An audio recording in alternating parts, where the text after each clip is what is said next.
Students, आज का topic है मुसोलिनी की विदेश नीति। मुसोलिनी ने शक्ति और दमन के आधार पर सत्ता पर अधिकार किया। मुसोलिनी की विदेश नीति फांसीवादी सिद्धांतों पर आधारित थी। उसके अनुसार राष्ट्र को हर समय युद्ध के लिए तैयार रहना चाहिए। युद्ध राष्ट्र के लिए सबसे बड़ी परीक्षा है, जिसमें सफल होने से देश के सम्मान और गौरव में बढ़ोतरी होती है। मुसोलिनी मानता था कि इटली का विस्तार उसके जीवन और मृत्यु का प्रश्न है। इटली का विस्तार होना चाहिए, नहीं तो उसका अस्तित्व समाप्त हो जाएगा। मुसोलिनी ने इटली को अंतर्राष्ट्रीय स्तर पर सम्मान दिलाने के लिए एक मजबूत नीति अपनाई। मुसोलिनी ने इटली की मजबूती के लिए अनेक क्षेत्रों पर अधिकार करने का प्रयास किया। पहला है रोड्स और डोडेकनीज द्वीपों पर अधिकार। मुसोलिनी ने सबसे पहले इटली की सामुद्रिक शक्ति को मजबूत बनाने का प्रयास किया। इसने भूमध्य सागर में इटली की स्थिति को मजबूत किया। इस संबंध में मुसोलिनी की पहली सफलता रोड्स और डोडेकनीज द्वीप प्राप्त करना था। पेरिस सम्मेलन में इटली ने भूमध्य सागर के पूर्व में स्थित इन दोनों द्वीपों की मांग की थी, जिसे मित्र देशों ने स्वीकार नहीं किया। सेवर्ज की संधि के अनुसार ये दोनों द्वीप यूनान को सौंप दिए गए थे। टर्की के नए शासक कमाल पाशा ने जब यूनान को पराजित किया तो सेवर्ज की संधि भंग कर दी और मुसोलिनी ने इस अवसर का लाभ उठाते हुए इन दोनों द्वीपों पर अधिकार कर लिया। 1923 ईस्वी में लोसेन की संधि के अनुसार इन दोनों द्वीपों पर इटली के अधिकार को मान्यता मिली। इटली ने इन दोनों द्वीपों को सैनिक अड्डों में बदल दिया, जिससे भूमध्य सागर में इटली की स्थिति मजबूत हो गई। नेक्स्ट है कोरफ्यू पर आक्रमण। अल्बानिया और यूनान के बीच सीमा विवाद चल रहा था। इन दोनों देशों के सीमा निर्धारण के लिए एक अंतर्राष्ट्रीय आयोग की स्थापना की गई। अगस्त 1923 में यह आयोग यूनान गया। 27 अगस्त को कुछ यूनानियों ने इस आयोग के मुखिया और 4 सदस्यों की हत्या कर दी, जिनमें से 3 इटली के निवासी थे।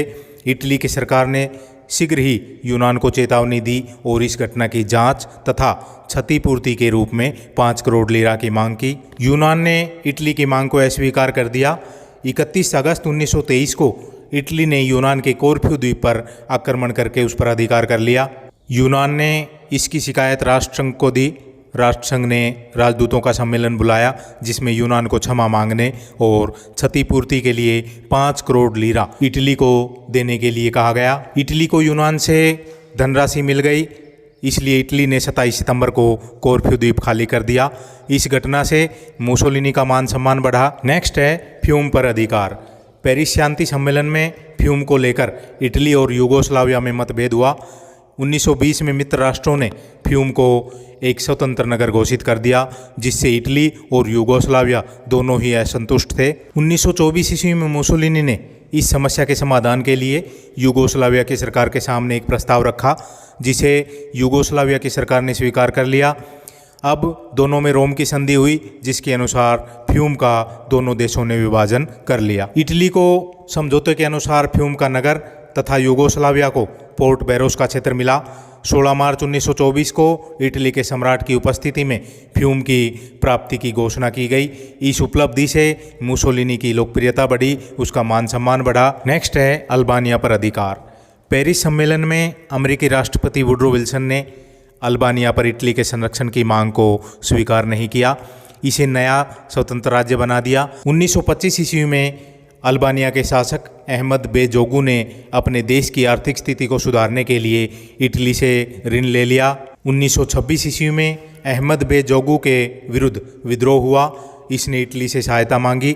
मुसोलिनी ने इस अवसर का लाभ उठाते हुए 26 नवंबर 1927 को टिराना, जो अल्बानिया की राजधानी थी, वहाँ जोगू से संधि कर ली। इस संधि के द्वारा अल्बानिया इटली का संरक्षित राज्य मान लिया गया। अल्बानिया को किसी अन्य देश के साथ राजनीतिक तथा सैनिक संबंध स्थापित करने से मना कर दिया। इस संधि से अल्बानिया पर इटली का प्रभुत्व स्थापित हो गया और 1939 ईस्वी में अल्बानिया को इटली के राज्य में शामिल कर लिया गया। नेक्स्ट है यूरोपीय देशों से मित्रता। अंतर्राष्ट्रीय क्षेत्र में इटली के आर्थिक तथा राजनीतिक हितों की सुरक्षा और वर्साय की संधि में संशोधन करवाने के उद्देश्य से मुसोलिनी ने यूरोप के कई देशों के साथ समझौते किए। 1924 में मुसोलिनी ने रूस की साम्यवादी सरकार को मान्यता दी और दोनों में एक व्यापारिक संधि हुई। 1935 में फ्रांस और इटली में समझौता हुआ, जिसे रोम पैक्ट कहा जाता है। इससे दोनों में औपनिवेशिक शत्रुता खत्म हो गई। जर्मनी के शासक हिटलर की शक्ति से डरकर 1935 में मुसोलिनी ने इंग्लैंड से समझौता किया। इससे इटली, फ्रांस और इंग्लैंड का व्यापारिक गुट स्थापित हो गया। नेक्स्ट है टैंजियर की घटना।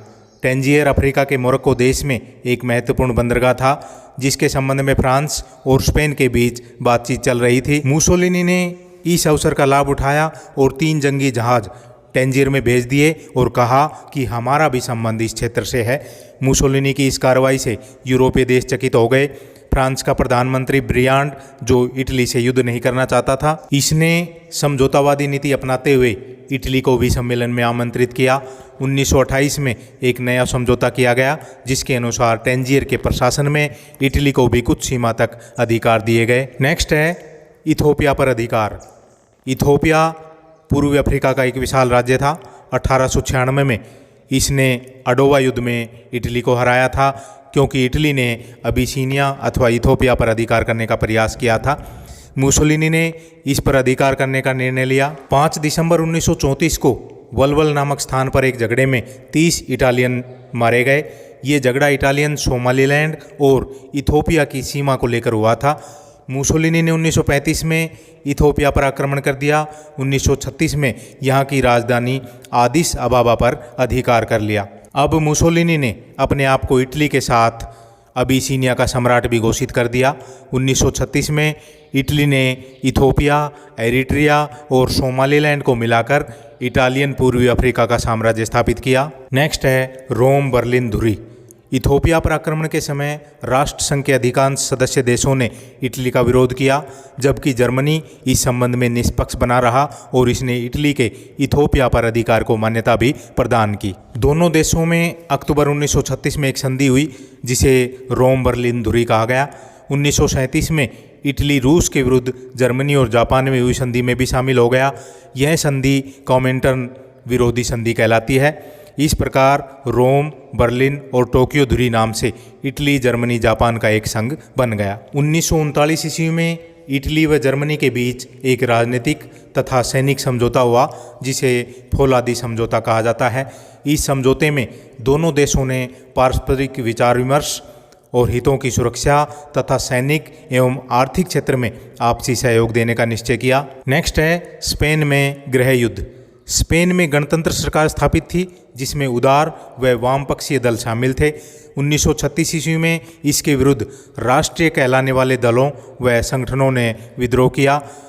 जनरल फ्रैंको इस विद्रोह का नेता था, जो फासिस्ट विचारों का समर्थक था। विद्रोही फ्रैंको ने इटली सरकार से सहायता की मांग की। इटली और जर्मनी ने उसकी सहायता की, जिससे वह सफल रहा। इसने 1939 में स्पेन में अपनी सरकार बनाई। यह यूरोप में फासीवाद की विजय थी, जिससे इटली को भी लाभ मिला। अब इटली फ्रांस के विरुद्ध स्पेन का प्रयोग कर सकता था। नेक्स्ट है मुसोलिनी द्वारा राष्ट्रसंघ का विरोध। मुसोलिनी का शुरू से ही राष्ट्रसंघ के साथ सामंजस्य नहीं रहा। कोरफ्यू और अल्बानिया के विषय में भी मुसोलिनी ने राष्ट्रसंघ की परवाह नहीं की। जब इटली ने इथोपिया पर आक्रमण किया, तो राष्ट्रसंघ ने इटली की इस कार्रवाई की निंदा की और राष्ट्रसंघ के सदस्य देशों से इटली का आर्थिक बहिष्कार करने की अपील की। मुसोलिनी ने इसकी परवाह न करते हुए इथोपिया पर अधिकार कर लिया। इटली ने राष्ट्रसंघ की सदस्यता से त्यागपत्र दे दिया। इस प्रकार मुसोलिनी ने देश को फासीवाद के सिद्धांतों के आधार पर संगठित किया, अनेक क्षेत्रों पर अधिकार किया, इटली को अंतर्राष्ट्रीय जगत में महान शक्ति बनाया। 1939 ईस्वी में द्वितीय विश्व युद्ध शुरू हो गया, जिसमें इटली ने जर्मनी का साथ दिया। इससे इटली में मुसोलिनी का विरोध शुरू हो गया। 1942 में मुसोलिनी को बंदी बनाकर फांसी पर लटका दिया गया और उसके साथ ही फासीवाद का भी अंत हो गया। तो स्टूडेंट्स, ये थे मुसोलिनी की विदेश नीति, जो BA 6th सेम के लिए उपयोगी हैं। ज़्यादा से ज़्यादा स्टूडेंट्स को शेयर करें। Thank you.